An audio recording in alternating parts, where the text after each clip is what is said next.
That's what Jane's family was doing, right?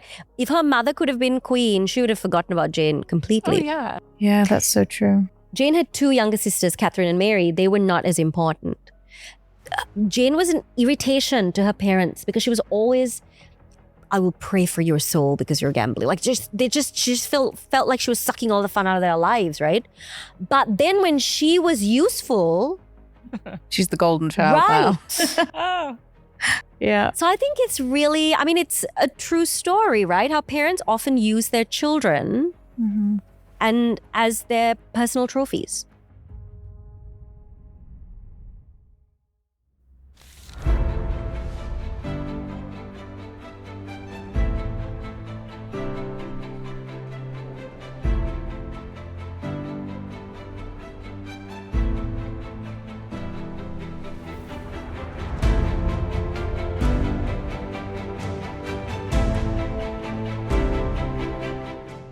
Hi everyone, my name is Suki and I'm an author, writer, and researcher, and I'd like to welcome you to the Sisters of Light podcast, which is a production of Lineage. This podcast explores the lives of women in Christian history and looks at their significance and relevance to our life today. This episode is on Lady Jane Grey, one of the most remarkable and courageous young women of the English Reformation. Joining me are 3 equally incredible women, Charlene Coutet, Aiko Ramdin, and Chingy Bloom. As we delve into the life of Jane Grey, I pray that you will be blessed by this journey.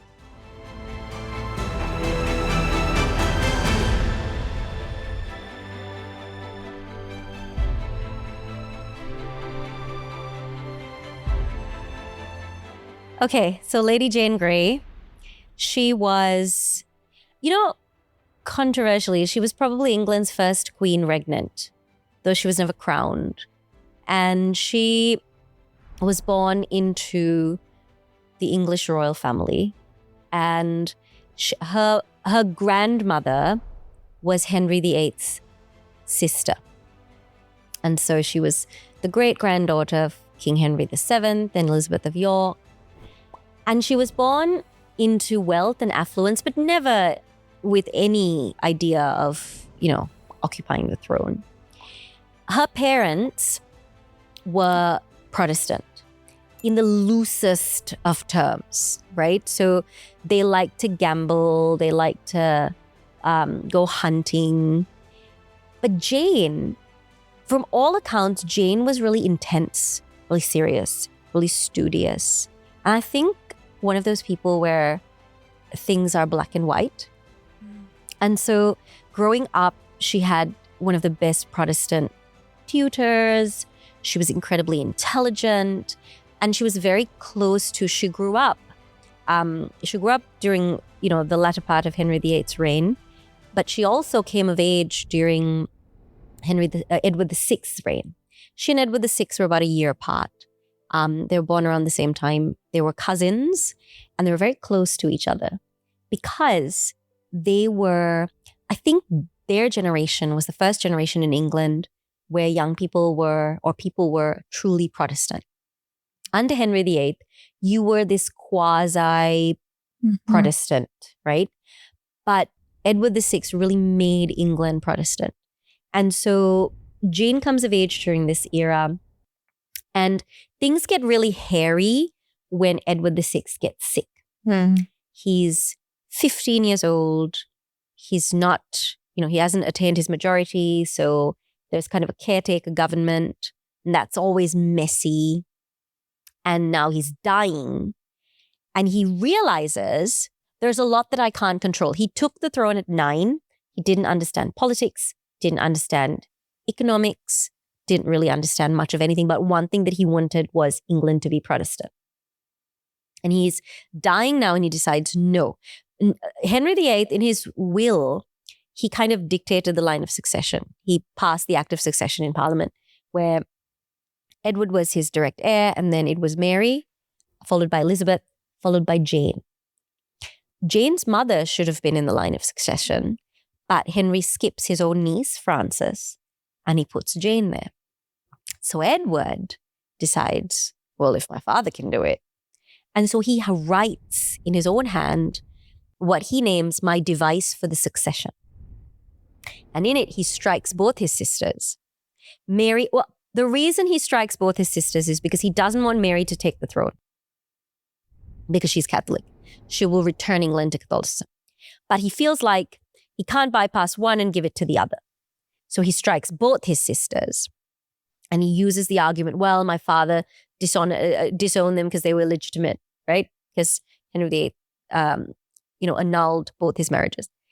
And so he bypasses them and he gives the throne to Jane because he likes Jane. He calls her my entirely beloved cousin. And also he knows that he and Jane have the same spiritual values. They're very serious. I think this is my personal take on it. I think part of the reason was Elizabeth wasn't so serious. She was a little lukewarm. She was Protestant, but a little lukewarm, probably for their tastes. So he writes this and he dies, and his father comes and, he's one of his closest counselors, the Duke of Northumberland, strategically gets Jane to marry his fourth son, Guildford Dudley. And they tell Jane, well, you've inherited the throne. Edward's dead. And Jane cries and she refuses the throne, and she makes such a spectacle that her mother has to come and literally reprimand her and tell her, just pull it together. You're the queen. And so she takes it because her parents kind of put it on her, and they go down from Sion House. They go down on the Thames down to the Tower. And when they get to the Tower, the story is she comes out and she's going to process into the Tower. And all the citizens of London had come to watch, and they were just silent. There was no God save the Queen. There was no, they were just silent and stone-faced. And they fired the guns of the Tower to proclaim Jane Queen. And it was like the entire city of London was just quiet. They didn't want to. She was a Tudor, but she wasn't the right Tudor. And there began a tumultuous, she's called the 9-day queen because they proclaimed her queen 4 days after Edward died. But technically she's the 13-day queen because she became queen when Edward died. And that was tumultuous, and she was just this pawn. Finally, we know Mary musters her forces, raises her standard in Framlingham, and then she marches and comes down to London. By the time Mary marches into London, Jane has been designated Jaina non Regina. The same people that put her on the throne draw up this document, this group of adult men draw up this document, designate her Jaina non Regina, Jane not the queen. Her own father, who just forced her onto the throne, pulls down the canopy of state and reprimands her. And you know what she says, what she's reported to have said? Can I go home now? She was done. She was 15. And of course she couldn't go home. She was taken from the royal apartments in the Tower and put into prison because she was a traitor. Now, she was in the Tower for a year, and then her father united with Thomas Wyatt in his rebellion to try to put Elizabeth on the throne. And that it's at that point that Mary's like, right, they all have to die. Jane is too much of a lightning rod. And Jane is sentenced to die. Before she dies, Mary sends her personal confessor, John Feckenham. And Feckenham's like, right, time to come back to the church. And Jane is like, Jane is just like, that which you call God is but bread. Like, just cuts him down to size. And at the end of the interview, Feckenham says to her, well, I don't suppose I'll see you again. Meaning, you're going to the other place. And Jane turns around and says to him, no, I don't suppose I will. But when she goes, they take her down to the scaffold. It is remarkably detailed. She was one of the few women who was granted the privilege of being beheaded, if they can say that that's a privilege, on Tower Green. Everybody else was beheaded on Tower Hill. She was beheaded on Tower Green within the precincts of the Tower. And she takes off her robe and she just has her, her chemise underneath. And as she's mounting the platform, John Feckenham is there. And he comforts her. I thought it's really beautiful. She sings a psalm and she stands there and she shares her testimony, why she is a Protestant. And I think that was strategic because all the Protestants knew that under Mary, it was game over, right? By that time already, Latimer, Cranmer, and Ridley had been imprisoned and they were in the Tower already by the time she died. She knew already people were dying, for being Protestant in England. And so she took this as an opportunity, like a last hurrah. Before the gospel is snuffed out in England, I'm going to stand and I'm going to use this platform, this unlikely platform of a scaffold, and share the gospel. She shares the gospel. They blindfold her. There's a great painting at the National Gallery in London, Paul de la Roche, and she can't find the block. And they put her hands on the block, and she tells the executioner, dispatch me quickly. And she's gone. She's 16 years old. And I think her story is just poignant and brave. And kind of, it's a bit disjointed, because you're tempted to ask yourself, if she hadn't been put on the throne, would Mary have ever imprisoned her? Would she have ever been a threat? Would she have ever been beheaded? I think yes, only because she was such a strong Protestant. And when you look at what Mary did to others like her, it was only a matter of time. I feel like she was just dispatched quicker than the rest. So, yeah. I think Jane's story is mostly about courage in the face of persecution, the courage to be different, to swim upstream when the current is against you. Something that kind of stands out to me is just how controlling her parents and in-laws were. Like, Yeah. poor thing, forcing her into marriage. And then the way she came to the throne was just because they were so power hungry themselves. That's right. They're like, her parents and in-laws were just selfish and self-seeking. Yes. And she was the one who had to suffer for that. Right.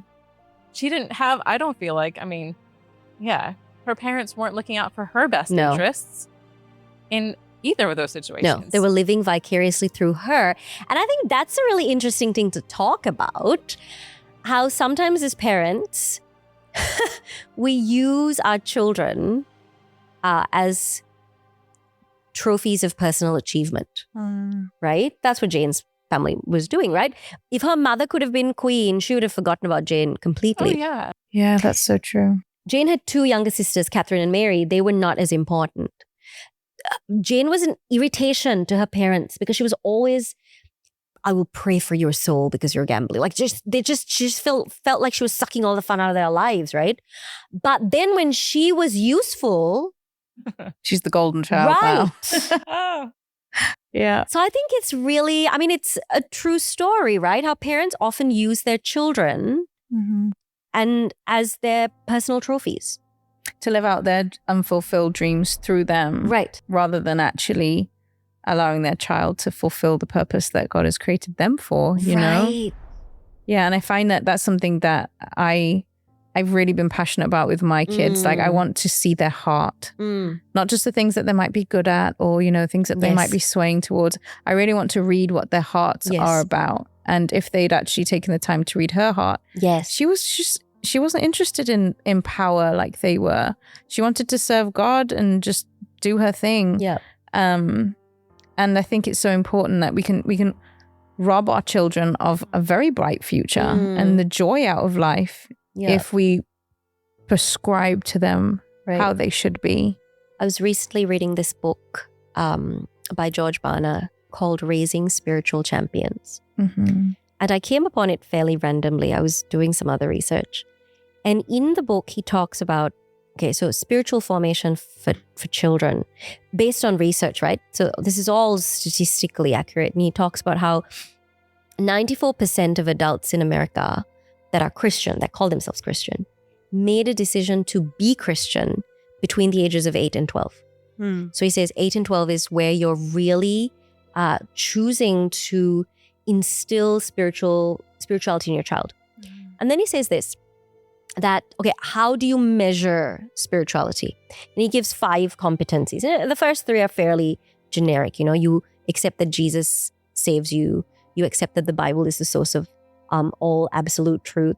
and you believe in, you believe in the surety of you believe in the Bible, you believe that God is the source of all absolute truth, and you believe in the gospel. The last two are the most interesting. He says, number 4, how do you measure success? Measuring success is the measure of success in life is obedience to God. And number 5 is the purpose of life is to know, love, and serve God. And he says a lot of parents and kids, they'll score high on the first 3. Of course, you're going to teach your child that Jesus died for you. And okay, not everybody wants their child to believe that the Bible is absolute truth, or, there's variations there, even among Christians. But it's the last 2. It's that one of, but I want my child to be good at sport, or they're doing all of this. Like, what? The only measurement for success is obedience to God? And I think, so I read that and I was like, Lord, I want that for my kids. It's quite interesting. So I obviously came from that's not obvious, but I came from a non-Christian background. But now I'm in church. A lot of my friends homeschool versus a lot of my previous non-Adventist but Christian friends, they send their child to school. But when you look at the whole system of school, it's to teach children to be obedient to, I guess, their teachers or whoever it may be. But you're talking about obedience to God. And I guess I don't know if it's a debate, but should you homeschool, should you not? So, of course, Auntie Ellen, G. White, would say yes. And I think before, when I first came to the church, I was like, no way, why on earth would I do that? Like, that's crazy. I'm going to work. My child's going to go to nursery. But now as I've matured a bit in Christ, I'm like, actually, there are so many pros of having your child homeschooled or being brought up, within your own community or within, guess, yourself, right? And I'm just now thinking out loud. That's okay. That's what this is. And I think, homeschooling is one of those cans of worms, right? Because there's a lot of people in the Christian world that are for or against. I homeschool my kids, but I have a lot of friends that don't. Let's wrap up this segment. Wow, that went quickly. But let's wrap up this segment. I want to come back. Let's touch on homeschooling, but also the principles that undergird that decision. Why would you choose that? What are the principles involved in how you educate your children, how you invest in your children? And I'd really like to dig deeper into, those last 2 competencies a little bit.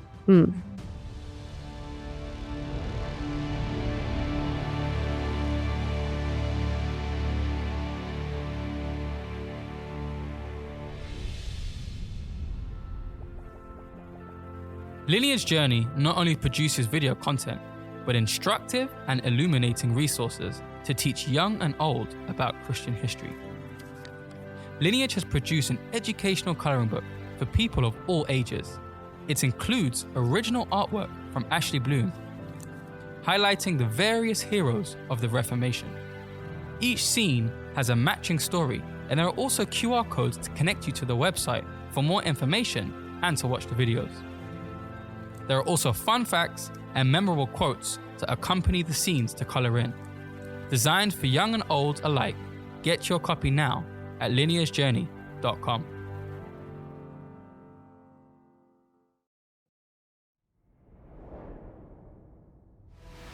The greatest story ever told began with a war in heaven, reached its climax at the cross, and finds its culmination through the historical narrative of the Church. If there was only one book you could read to understand the epic struggle between Christ and Satan, it should be this one. The illustrated Great Controversy takes you on an unforgettable journey through the tragedies and triumphs of the Church, drawing you inexorably onward to the great finale of this earth's history, Jesus returning for those he loves.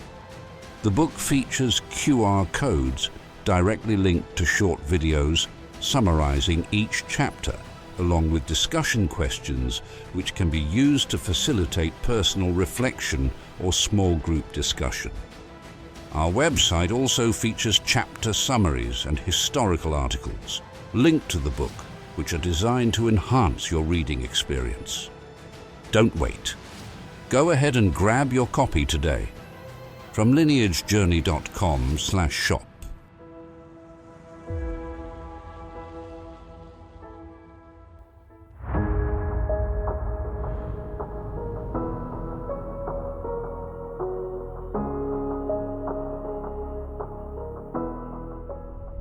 All right, so we left off the previous segment looking at Jane Grey's parents and this idea of how they were using her as a pawn to achieve their own goals, right? To advance themselves. And we were looking at this idea of how sometimes as parents we can use our children as little trophies of achievement for ourselves.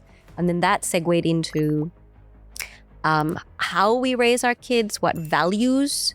We also touched a little bit on homeschooling. How I want to open this segment is let's look at, so we looked at, when we just touched on the idea of homeschooling, but I mean, I think sometimes it's why, the sentiment behind, right? Why you might want to homeschool or not homeschool, but I want to look at, as parents, what our focus needs to be. I want to say something because I feel like actually it goes along with Jane Grey's parents. Yes.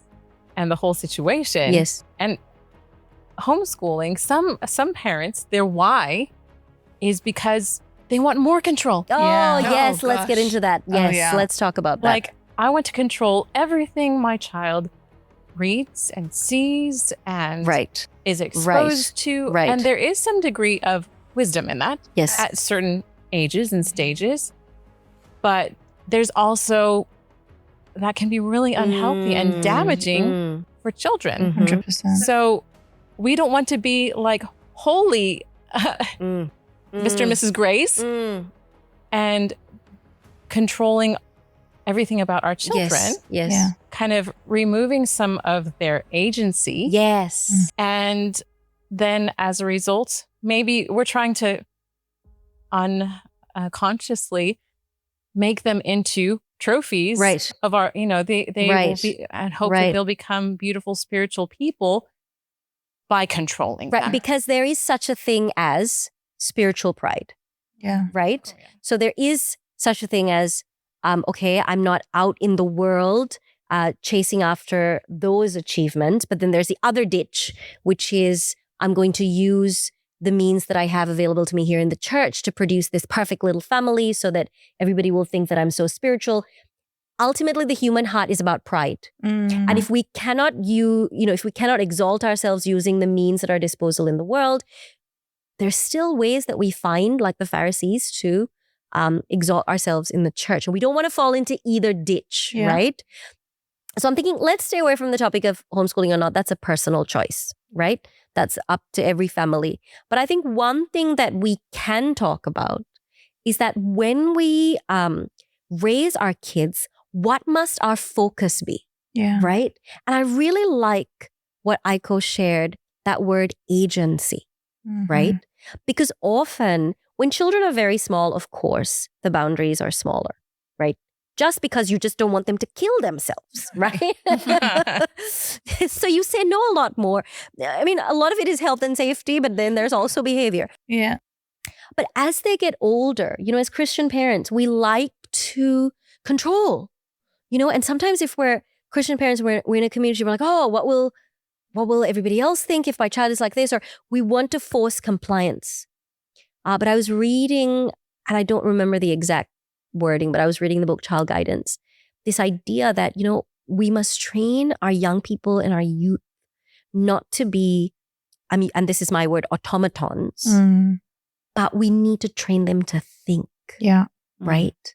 So that they are able to make decisions for themselves. Because otherwise, something that I've seen happen is that you control them and they allow themselves to be controlled because they have no choice. And then when they because of using fear and other control, like this control is tactics. All that, right? And then they get to that age of 18, 19, and they just, once they have autonomy from their parents, you're earning your own wage, you have your own car, you're off of the web, boom. Mm-hmm. There is just this shift. And you're like, where did that come from? Why does that exist? And that is because maybe there's been a little bit of repression and control. So let's talk about, I think it's important to talk about it. Yeah, I think that's so, it's so important, because if you raise your children with all of these yeses and nos, and this is what you should and shouldn't do, you're continually prescribing to your children. And I think it doesn't matter what environment you're raising them in, what educational system you're doing. If the goal is prescribing your children's way of life without actually raising them to be, people with self-governance and good moral humans, without self-governance, like if you're raising them in that way, there's always going to come a time where you're always going to want to break free. And I've always said that I want to raise my children by God's grace to understand the why, because you can only give them so many yeses and nos, right? But you cannot possibly prescribe every yes and no and you shouldn't to any situation they're going to encounter. I've personally been raised with very good solid principles. My parents wanted to raise me as a very upstanding, good Christian girl, woman. But I did feel like it was very prescribed in many ways. I didn't understand many aspects of the why. So then when life happened and then, different situations occurred where it wasn't, the gray area of life, because each person individually is going to encounter their own gray. Yes. Yes. I was like, well, on paper, this is what I should do. Right. But then feelings come into it. But this feels good. Or maybe I would like to go there or do this thing. And because I didn't know my why, like fundamentally my why, there's many instances where I feel like I've slipped up in ways that I don't think I needed to have done if the system of raising me was more to do with educating as to why we have these principles, why that's going to save you from X, Y, or Z. And that's why I think it's really important. Like if your kids can ask you a question, don't just be like, no, you can't. Right. Why? Yes. Like, I don't think that's a good idea because X, Y, Z. They might not understand everything. Right. But if you continually repeat the same things over to them, one day it will click. Oh, Mum's always said this. Yes. We don't do this because X, Y, Z. And so then when a situation occurs that's kind of parallel or whatever, they're like, oh, it kind of resembles that. And the why is, and I think why is the biggest tool that we can ever give our children. Yeah. So that they can govern themselves in all of the diverse situations that they're going to encounter that we can't possibly envisage. Right. I just want to build on that because I was reading somewhere, and I thought it was a really interesting principle where a parenting book, I can't remember the name of it, and it was talking about how we need to set ourselves up in such a way. And of course, you're not going to be able to do this in every circumstance. We say yes to our children more than we say no. And what I mean by this is, I think what they meant by it, because I experienced this in my life. Like growing up, my parents gave my brother and myself a lot of freedom. They gave us a lot of freedom to do a lot of things so that when we hit those teen years and on beyond, there was never a desire to rebel, to turn the switch, or because we always had the freedom to pursue the things that we were interested in. My parents said yes a lot more than they said no. And I think, when it came to basic principles, they always explained things to us. This is why or why not, and they lived it. It wasn't one rule for us because we're the kids and another rule for them. And one thing that I do with my kids a lot is I like to be able to say yes more than I say no. So like when it comes to, and our children are exposed to media, to books, to music, to all that, right? And again, I was reading in Child Guidance where it says, and so this is a principle. This is a particular instance, but the principle underlying it. So it says children will read but as parents, we must cultivate their tastes. So the idea is there are things in life that children are going to be exposed to, but you can't stifle that. Right. But you can, from a young age, cultivate their taste so that they learn how to choose what's good. What's good, yeah. Yeah, so I think sometimes, especially as Christian parents, we feel the weight of creating these perfect little specimens instead of realizing that they don't have to be perfect. They need to be faithful to Jesus. But is that because we're parenting out of our own trauma? Yeah. Parenting out let's talk of about a place that. of fear. Right. Yes. And so we may have gone and experienced things in life that we're like, oh, I wish I hadn't have done that. And so out of fear, you're like, well, if I wasn't allowed to go here, or do this, I would never have done that. Done that thing. Yes. And so you're kind of trying to heal your own trauma right. by prescribing life to your children. Right. And I think for me, especially, I know it's something that I really have tried to focus on is not parenting out of my trauma. Because there's a lot so there. valid. And yes. And they've not experienced those things. Right. But they're being scarred by my scars. Yes. And so instead of healing through them, it's taking the time to do that for myself. And then raising them to be free. Like I never ran on the grass. I was scared there was things that were going to like burrow into my feet and crawl up to my brain and give me brain. Oh, I don't know where that came from, but that's just what I am. I'm like, kids, just run free on the grass. Play in the mud, you know. Do those things that I am too fearful to do that aren't, you know, drastically dangerous within principle, but to raise them to be freer than we are. Right. Or were.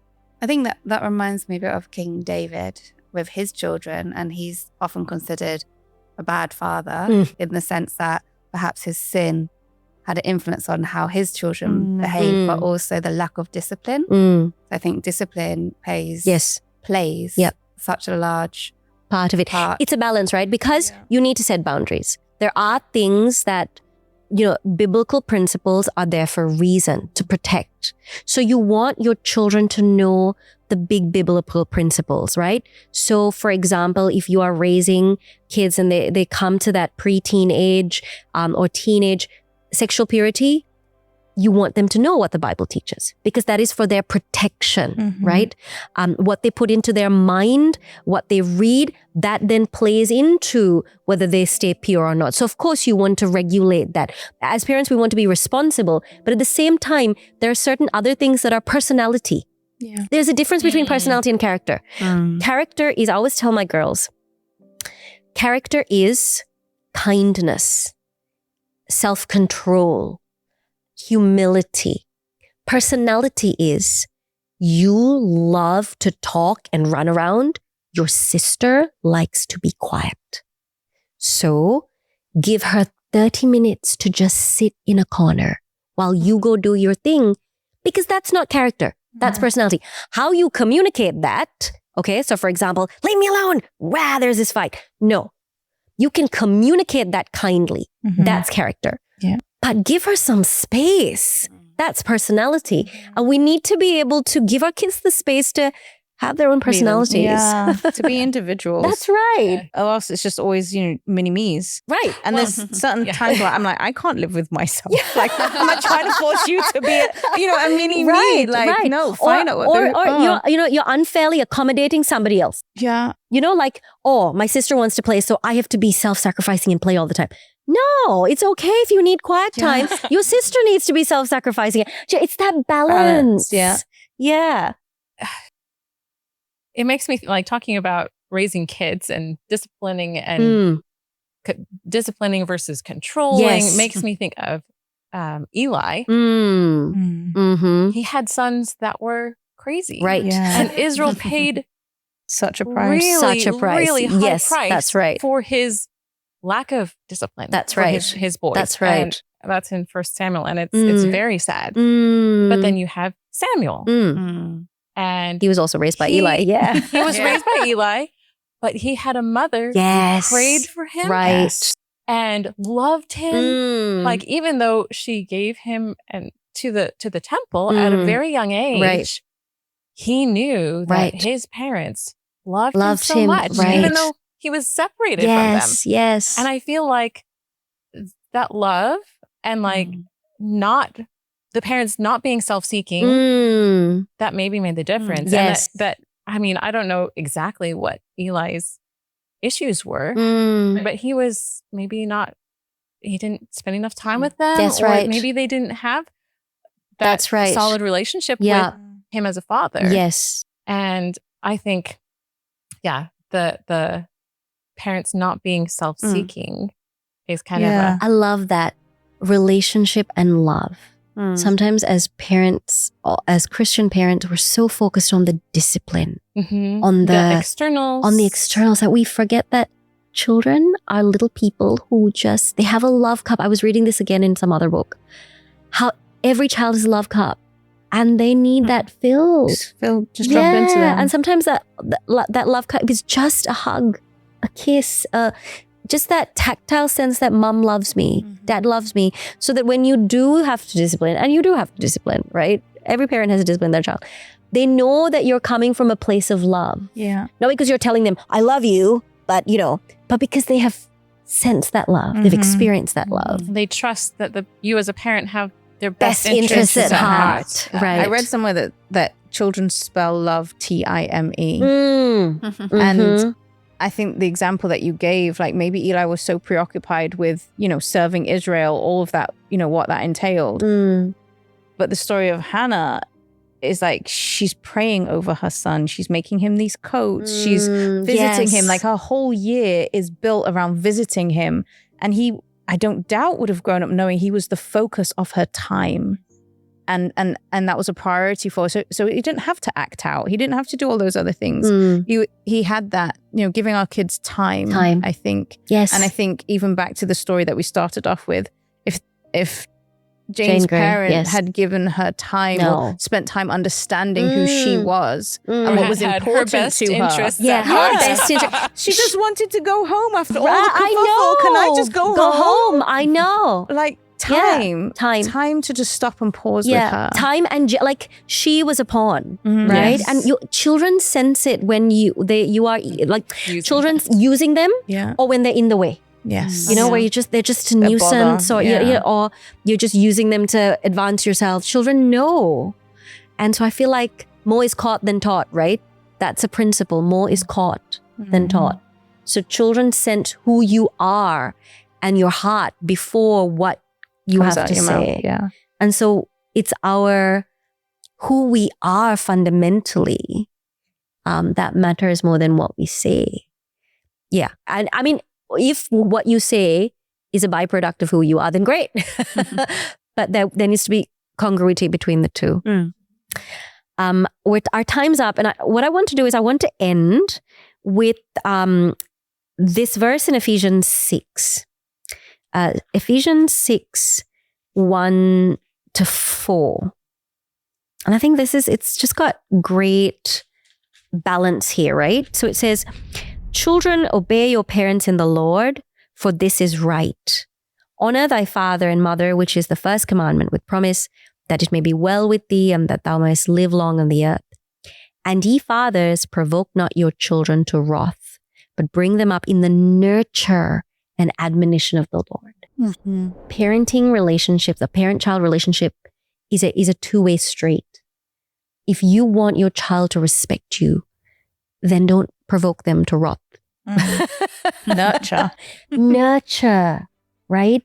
I think a parent-child relationship is one of the most sacred bonds that God has given us as human beings. And often we don't value it as we should. We toss it aside because it's too hard. It's not prestigious enough. It's not, recognized enough. But it's so valuable, and it takes so much out of us to be able to nurture and develop our children so that there's mutual respect and mutual love. Charlene, would you like to pray for us to close? Absolutely. Father in heaven, thank you so much for steering us towards this topic of parenting. Such a sad example of Jane and the end that was met because of the path that her parents chose. I ask, Lord, that you'd give us the ability, whether we are parents, whether we are aunties, uncles, grandparents, there's always somebody that we can influence. And I ask, Lord, that you'd give us the grace to see them, who they are, to nurture their personality and character towards you, and that you would help us to not parent or instruct out of a place of our own trauma, but to seek first your kingdom and to try and impart joy into those around us. I pray a blessing on our children, that you would raise them up to be who you've called them to be, and that you bless those of us who are parents, those who are guardians, that you would help us to take that responsibility seriously, and for it to be our focus, to give them the time that they need, the attention that they need to grow in a way that you would have them grow. This is our prayer in Jesus' name. Amen. Thanks for joining us for this episode of the Sisters of Light podcast. We hope that you've been blessed. Before you go, I'd like to let you know about a companion devotional book that I've written, which you can get at the Lineage Journey website, www.lineagejourney.com. I'd also like to let you know about companion books in the series, Sisters in Arms and As Bright as the Stars. If you'd like more information about us, you can find more of it on our website. And also, please don't forget to like and subscribe.